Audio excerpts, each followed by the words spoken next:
నేను చంద్రబాబు నాయుడు గారిని పూర్తిగా నమ్ముతాను. ఎందుకంటే చంద్రబాబు నాయుడు గారి వెలువేలుపు ఆరాధ్య దైవం కలియుగ దేవుడు, ఆయనకి ఇష్టమైన దేవుడు వెంకటేశ్వర స్వామి. అబద్ధం చెప్పి రాజకీయాలు చేసే అవసరం చంద్రబాబు నాయుడు గారికి లేదు. ఎందుకంటే అక్కడ సాక్ష్యాధారాలతో 2 నెలల ముందు అన్నీ మొత్తం 1-2 సార్లు అన్నీ చెక్ చేసి అది జరిగింది నిజం అని తెలిసిన తర్వాతనే ప్రెస్ మీట్ పెట్టి ఆయన చెప్పడం జరిగింది. ఓకే, అవన్నీ సిట్ వరకు ఇస్తారు, అవన్నీ జరుగుతాయి, అన్ని ఎంక్వైరీ జరుగుతుంది. ఎంక్వైరీ మనం జరుగుతున్నప్పుడు మనం దాంట్లో అంతకన్నా ఎక్కువ మాట మనకు దేవుడి భక్తుల మనోభావాలు దెబ్బతిన్నది వాస్తవం. భక్తుల ప్రపంచం అంతా కూడా ఒక లడ్డు, కోట్ల రూపాయలతో అవ్వంది ఒక లడ్డూతోనే అవుతుంది పని అంటారు. కోట్ల రూపాయలతో అవ్వంది ఒక లడ్డూతోనే అవుతుంది. అలాగా ఆ లడ్డు ప్రసాదం విసర్జాలు మనం ఎక్కడ అమెరికా అయినా ఎక్కడైనా మీరు వస్తేప్పుడు ఒక లడ్డు తీసుకురాగలుగుతారా అని అడుగుతారు. అంటే ఇంత ఒక లడ్డును 100 మందికి సర్దుతారు. అంటే అంత ప్రాముఖ్యత ఆ లడ్డూకు ఉంది. అలాంటిది మన 5 సంవత్సరాలు కొన్ని అనాచారాలు జరిగి తిరుపతిలో కొన్ని జరిగిన ప్రాబ్లమ్స్ని అయితే మనం మీకు వివరించాలి.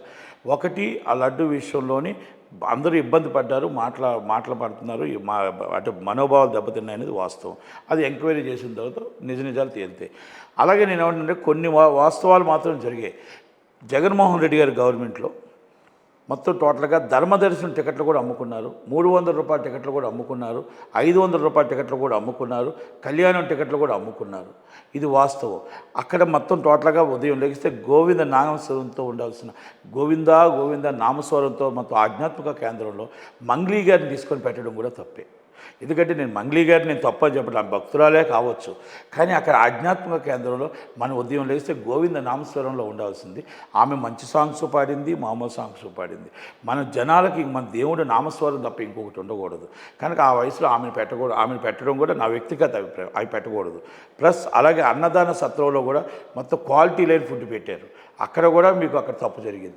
అది కాకుండా మొత్తం చేసేసలు అడవుల్లో మొత్తం గంధపు చెక్క స్మగ్లర్ మొత్తం కొట్టేసి అడవిని నిర్వీర్యం చేసేస్తే వన్యప్రాణులు ఆ అడవిలో నుంచి బయటకు వచ్చి ఎక్కడికి వెళ్ళాలో కాల నటకని మొత్తం వచ్చేస్తుంటే ప్రజలకు ఇబ్బంది కలుగుతుంటే మళ్ళీ అక్కడ కుంభకోణం చేశారు.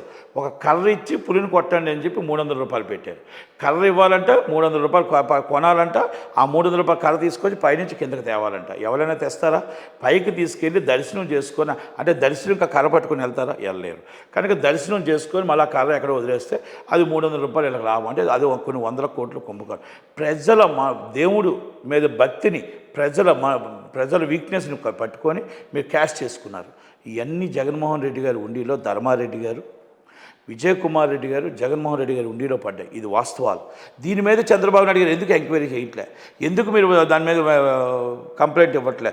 దాని మీద ఎందుకు మీరు సీరియస్గా తీసుకోవట్లే? ఇది నేను చంద్రబాబు నాయుడు గారిని అడుగుతున్నా, అలాగే పవన్ కళ్యాణ్ గారిని అడుగుతున్నా. ఇవన్నీ కూడా జరిగిన వాస్తవాలు, మనం ఒప్పుకోక తప్పదు. అలాగే నేను ఇంకోటి ఏమంటానంటే, సనాతన ధర్మం ఆధ్యాత్మికంగా మన దేవుడు, హిందూ దేవుడిని మనం అందరూ కూడా పవిత్రంగా మన వెంకటేశ్వర స్వామిని పూజిస్తాం, మనం లడ్డూని పవిత్రంగా పూజిస్తాం. అది పవన్ కళ్యాణ్ గారు చాలా గొప్పగా చెప్తున్నారు.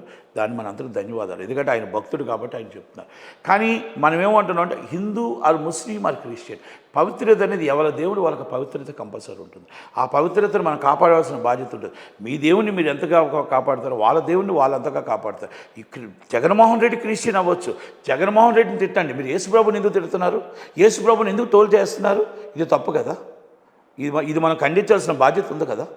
ఇప్పుడు అల్లాని ఇప్పుడు ముస్లిం తప్పు చేయొచ్చు, కానీ అల్లా తప్పు చేయడు కదా. ప్రభుత్వం చెప్ప అలాగా ఇవన్నీ కూడా మన హిందూ ఆర్ ముస్లిం ఎవరి పవిత్రత వాళ్ళకు ఉంటుంది. కనుక దయచేసి మీరు ఇమ్మీడియట్లీ పవన్ కళ్యాణ్ గారు, చంద్రబాబు నాయుడు గారు, లోకేష్ గారు అలాంటి ట్రోల్ చేసే వాళ్ళ మీద యాక్షన్ తీసుకోండి, ఇమీడియట్లీ సీరియస్గా తీసుకోండి. జగన్మోహన్ రెడ్డి తప్పు చేస్తే జగన్మోహన్ రెడ్డి తిట్టండి. ఆయన యేసుప్రభు క్రిస్టియన్ అవ్వచ్చు, కానీ యేసుప్రభు భక్తులందరినీ యేసుప్రభుని తిరిగితే వాళ్ళ మనోభావాలు దెబ్బతినే విధంగా ఉంటాయి. అలాగే నేను ఇంకోటి కూడా చెప్తున్నాను. ప్రకాష్ రాజు గారు ఏదో మాట్లాడుతున్నారు. ప్రకాష్ రాజు గారు ఏమంటారంటే, కొత్త బాబా వచ్చాడు, 2 నామాలు పెట్టాడు. నీకు పెట్టాలా ఏమి? అది కాదు. ఆయన భక్తితో, ఆయన దేవుని భక్తితో, ఆయన హిందుత్వంతో, ఆయన దేవుని భక్తి చేసుకుంటూ ప్రక్షాళనతో ఆయన దీక్ష నా పిల్లలతో ఆయన దర్శనంకి వచ్చాడు. దర్శనంకి వస్తే బాబా వస్తాడా?